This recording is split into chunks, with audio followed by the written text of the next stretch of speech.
Isang gabi naglalakad ka pa uwi galing trabaho. Pagod na pagod ka. Tapos may nakasalubong kang isang bata. Namumukhaan mo yung bata. Hindi mo lang maalala kung saan mo siya nakita. Lumapit siya sa'yo. Tapos ang sabi niya, ang layo na ng narating mo. Proud ako sa'yo. Pagod na pagod ka na, pero hindi ka sumusuko. Nagulat ka sa mga sinabi niya, tapos bigla siyang tumakbo. Paglingon mo, wala na siya sa paningin mo. Bigla mong naalala kung sino yung bata na yun.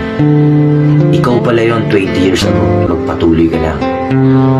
Minsan hanap tayo ng hanap ng motivation at inspirasyon. Pero hindi natin alam.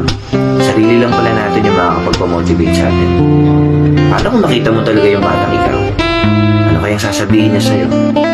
O ano kaya yung sasabihin mo sa kanya? Maging proud kaya kayo sa isa't isa.